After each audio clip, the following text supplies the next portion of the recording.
एक मायानाज क्रिकेटर और सियासतदान होने के साथ साथ इमरान खान एक मारूफ मुसन्निफ भी रहे हैं। 1995 में उन्होंने किताब ईस्ट एंड वेस्ट लिखी। 1983 में इमरान ने अपनी जिंदगी पर मबनी किताब यानी ऑटोबायोग्राफी लिखी। इमरान खान की एक और किताब 1992 में आई जिसका नाम ऑल राउंड व्यू था। इमरान खान ने अपनी क्रिकेट स्किल्स पर मबनी किताब इमरान खान क्रिकेट स्किल्स 1989 में शाया करवाई और 1991 में इमरान खान ने एक किताब इंडस जर्नी लिखी। 1993 में वॉरियर रेस और 2011 में पाकिस्तान अ पर्सनल हिस्ट्री मंजर आम पर आई। इसके अलावा इमरान माजी में कालम नगारी भी करते रहे हैं।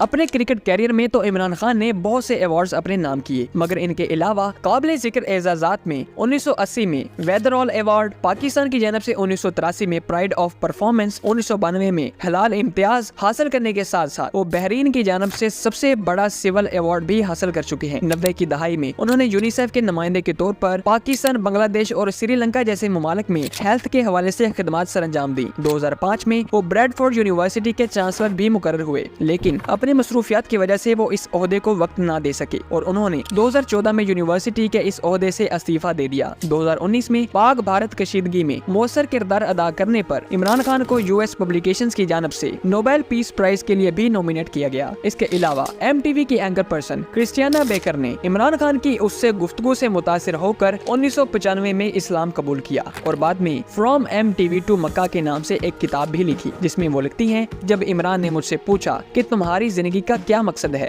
और गुफ्तगू के आखिर में मुझे कहा कि खुदा पर भरोसा रखो और अच्छे आमाल करो, तो इन जुमलों ने मुझे खुदा के मुतालिक सोचने पर मजबूर कर दिया। तो नाजरीन, ये थी इमरान खान की जिंदगी से मुतालिक एक जामे मालूमाती वीडियो और उनकी मुकम्मल बायोग्राफी हमने 4 एपिसोड्स में आपके सामने पेश की। आप पिछले पार्ट्स भी जाकर हमारे वीडियो आर्काइव्स में देख सकते हैं। अगर वीडियो पसंद आई है तो लाइक और चैनल पर नए हैं तो सब्सक्राइब और बेल आइकन को प्रेस करना मत भूलिएगा। मिलते हैं जल्द एक नई इंटरेस्टिंग वीडियो के साथ। अपना भरपूर ख्याल रखिएगा।